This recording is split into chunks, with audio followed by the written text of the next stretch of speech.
یہ سورۃ بقرہ کی آیت نمبر 284 ہے اور سورۃ بقرہ کا آخری رکوع شروع ہو رہا ہے۔ سورۃ بقرہ یہ قرآن کریم کی سب سے لمبی سورت ہے، 286 آیات ہیں اس کی، تو یہ آیت نمبر 284 ہے۔ اس کے بعد آگے 2 آیات رہ جائیں گی انشاءاللہ۔ یہ جو رکوع ہے، یہ آخری 3 آیات، یہ پوری سورۃ بقرہ کا گویا خلاصہ ہے۔ سورۃ بقرہ میں اللہ رب العزت نے بڑی تفصیل سے عقائد کے بارے میں، ایمان کے بارے میں، مومنین کے بارے میں، متقین کے بارے میں، کفر اور کافروں کے بارے میں، نفاق اور منافقوں کے بارے میں، شرک اور مشرکوں کے بارے میں، اہل کتاب یہودیوں اور بنی اسرائیل اور نصارہ کے بارے میں بہت سے مضامین اور تفصیلات بیان فرمائی ہیں۔ ایمان والوں کی صفات بیان کی، متقی لوگوں کی صفات بیان کی، اور کافروں کی بری خصلتوں کا ذکر کیا۔ خصوصاً بنی اسرائیل کے بارے میں بہت سی آیات آئیں اور اس میں تفصیل آئی، ان کی ناشکریوں کو اور بری خصلتوں کو بیان کیا گیا۔ پھر اسلام کی بنیادی تعلیمات وہ بڑے اہتمام اور تاکید کے ساتھ ان کا حکم ذکر کیا گیا۔ نماز کے بارے میں، زکوٰۃ کے بارے میں، حج کے بارے میں، روزے کے بارے میں احکام ذکر کیے گئے۔ جہاد کے احکام آئے، قصاص کے بارے میں احکام آئے، اسی طرح شراب کی حرمت کے بارے میں احکام آئے، اور اسی طرح سود کی حرمت اور سود کے بارے میں سخت وعیدیں بیان کی گئیں، اور قرضے اور معاملات لین دین کے بارے میں کئی احکام کا ذکر ہوا۔ اب یہ جتنے بھی احکام ہیں کافی تفصیل سے، طلاق کا حکم اور اس کے بارے میں مسائل آئے، خلا کے مسائل آئے، عدت کے مسائل آئے، رضاعت یعنی بچوں کو دودھ پلانے کے بارے میں احکام آئے۔ تو یہ احکام جتنے بھی آئے ہیں سورۃ بقرہ میں، کافی سارے احکام بیان ہوئے، تو ان سب کا تعلق ہے اخلاص کے ساتھ، اور اخلاص کا تعلق ہے دل کے ساتھ۔ ان احکام پر اگر اخلاص سے عمل ہوگا تو پھر ہی کامیابی مل سکتی ہے، پھر ہی اپنے رب کو راضی کر سکتے ہیں۔ اور اگر ریاکاری ہو، دل سے، خوش دلی سے اللہ کو راضی کرنے کے لیے یہ اعمال نہ کیے جائیں، ان احکام پر دل سے عمل نہ ہو، تو پھر ظاہر ہے کہ وہ اللہ رب العزت کی رضا اور کامیابی حاصل نہیں کی جا سکتی۔ اس لیے یہ جو آیت ہے، اس میں دل کے بارے میں، باطن کے بارے میں یہ تاکید کی جا رہی ہے کہ دیکھو اللہ پاک بڑا قادر ہے، قادر مطلق ہے، ایسا قادر ہے کہ آسمانوں کا بھی وہ مالک ہے، زمینوں کا بھی وہ مالک ہے۔ آسمانوں کے اندر جتنی چیزیں ہیں اللہ اس کا بھی مالک ہے، زمین میں جو کچھ ہے اللہ اس کا بھی مالک ہے۔ جب وہ ایسا مالک ہے، وہ ایسا قادر ہے، ان کو پیدا بھی کر سکتا ہے، ان کو سنبھال بھی سکتا ہے، یہ سارا نظام وہ چلا سکتا ہے، اتنی بڑی قدرت والا وہ رب ہے۔ تو وہ اللہ تمہارے دلوں کو دیکھ رہا ہے، وہ علیم بھی ہے، اس کا علم بھی کامل، اس کی قدرت بھی کامل۔ علم اور قدرت، قرآن کریم میں اللہ پاک کی جو صفات بیان کی گئی ہیں، ان میں یہ 2 صفات بہت کثرت سے بیان کی گئی، اللہ کی قدرت، اللہ کا علم، تاکہ بندوں کے دل و دماغ میں یہ بات بیٹھ جائے کہ وہ قادر بھی ہے، جزا دینے پر بھی قادر ہے، وہ پکڑنے پر بھی قادر ہے، اس کے لیے کوئی مشکل نہیں، اور ہماری ساری حرکتیں اس کے علم میں بھی ہیں، کوئی ہماری حرکت، کوئی ہمارا کام اس کے علم سے چھپا ہوا نہیں ہے، چاہے ہمارے ظاہری اعضاء کے عمل ہوں، چاہے ہمارے دل کی کیفیات ہوں، دل کے ارادے ہوں، دل کے جذبات ہوں، اللہ کو سب معلوم ہے۔ فرمایا کہ تمہارے دل میں جو کچھ ہے تم اس کو چاہے ظاہر کرو چاہے اس کو چھپاؤ، اللہ پاک کو پھر بھی پتہ ہے، اللہ تمہارا حساب لے گا۔ تمہارے دل میں جو کچھ ہے، کسی کے بارے میں حسد ہے، کسی کے بارے میں کینہ ہے، کسی کے بارے میں بغض ہے، جی اللہ کو پتہ ہے، اور کس کے بارے میں محبت ہے، جی وہ بھی اللہ کو پتہ ہے، اخلاص کا بھی اللہ کو پتہ ہے۔ یحاسبکم بہ اللہ، اللہ پاک تمہارا حساب لے گا، ظاہری اعمال کا بھی حساب ہوگا اور دل کے اعمال کا بھی حساب ہوگا۔ تو دل کے جو اعمال ہیں وہ بھی دو قسم کے ہیں، کچھ جائز ہیں، کچھ ناجائز ہیں۔ اسی طرح دل میں جو خیالات ہوتے ہیں وہ بھی دو قسم کے ہیں، کچھ ہیں غیر اختیاری خیالات اور کچھ ہوتے ہیں اختیاری خیالات۔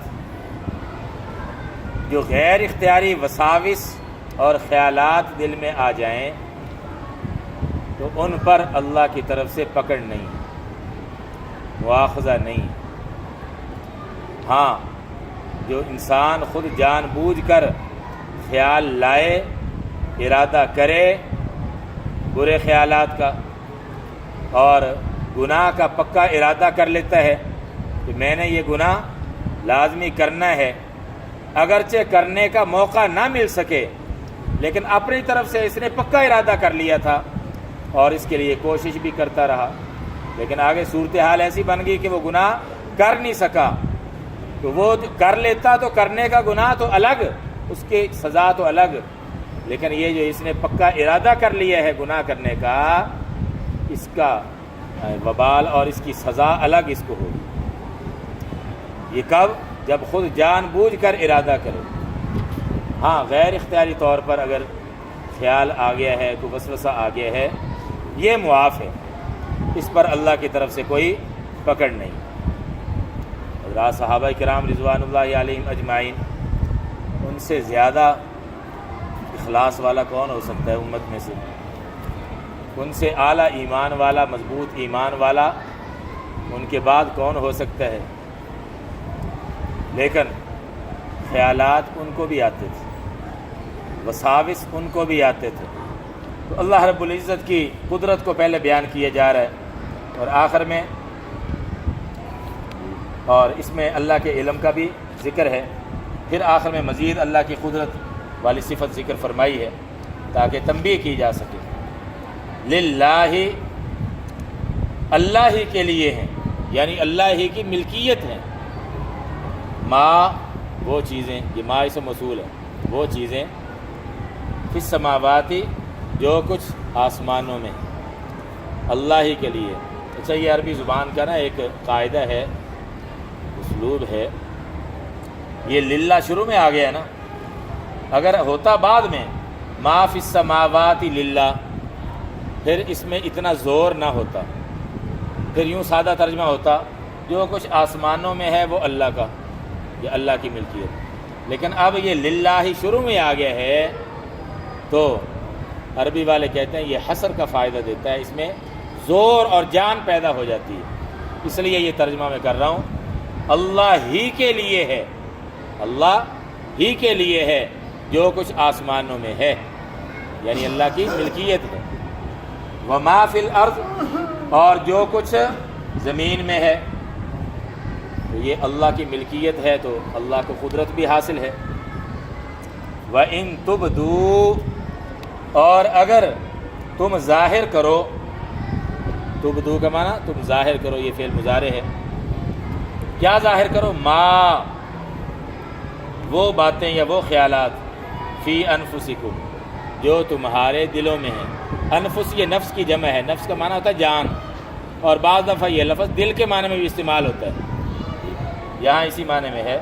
اور اگر تم ظاہر کرو وہ جو کچھ تمہارے دلوں میں ہے، او تخفوہ یا تم چھپاؤ اس کو، اخفا سے یہ لفظ ہے تخفوہ، یا تم اس کو چھپاؤ، تو بچ کے کہاں جاؤ گے؟ اللہ کو تو سب پتہ ہے۔ یحاسبکم بہ اللہ، تو حساب لے گا تم سے اس کا، کون؟ اللہ۔ یہ لفظ اللہ یہ فاعل ہے اس یحاسب فعل کا، حساب سے ہے یہ لفظ، یحاسب حساب سے، تو محاسبہ کرے گا، حساب لے گا تم سے، بھی اس چیز کا، یہ جو دلوں میں خیالات جی میزبانی کرتے ہو خیالات کی اور ان کو پکاتے ہو، گناہ کے پکے ارادے کرتے ہو، یحاسبکم بہ اللہ، تو اللہ تمہارا حساب لے گا اس چیز کا، ان خیالات کا۔ اچھا، اب اس میں تو مطلقاً ہے عام کہ جو کچھ تمہارے دلوں میں خیالات ہیں اللہ ان کا حساب لے گا، لیکن احادیث میں اس کی وضاحت کر دی گئی ہے کہ غیر اختیاری جو خیالات ہیں ان پر مواخذہ اور پکڑ نہیں، جیسے میں نے حدیث سنائی ہے پہلے بھی۔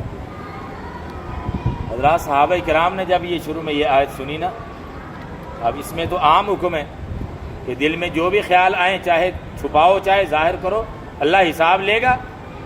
حضرات صحابہ کرام پریشان ہو گئے اس سے، کیا بنے گا؟ کئی خیالات تو غیر اختیاری بھی آ جاتے ہیں، کیا ان پر بھی ہماری پکڑ ہو جائے گی؟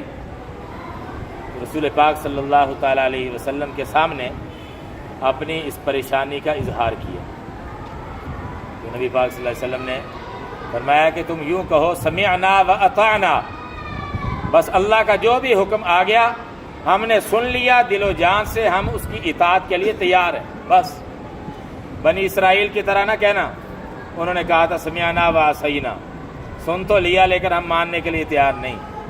فرمایا تم اس طرح سے نہ کریں، بلکہ تم کہو سمعنا و اطعنا، بس جو بھی ہمارے رب کا حکم آ گیا ہم نے سن لیا اور دل و جان سے اس کو ماننے کے لیے ہم تیار ہیں۔ بس اللہ رب العزت کو صحابہ کرام کی یہ بات ایسی پسند آئی، اس سے اگلی آیت نازل فرما دی اور اس میں اس کی مزید وضاحت فرما دی، صحابہ کی اس پریشانی کو دور کر دیا۔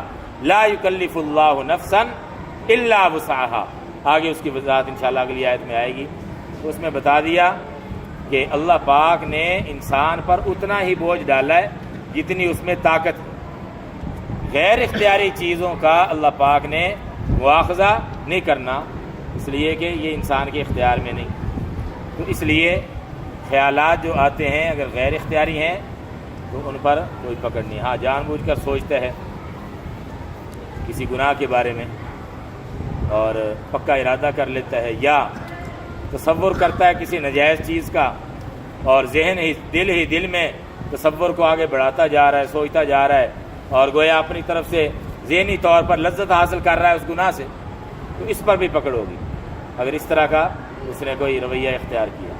ہاں غیر اختیاری آیا ہے، اپنی طرف سے کوشش کر کے دوسری طرف توجہ موڑنے کی کوشش کرے، اس کو اپنے ذہن سے نکالنے کی کوشش کرے۔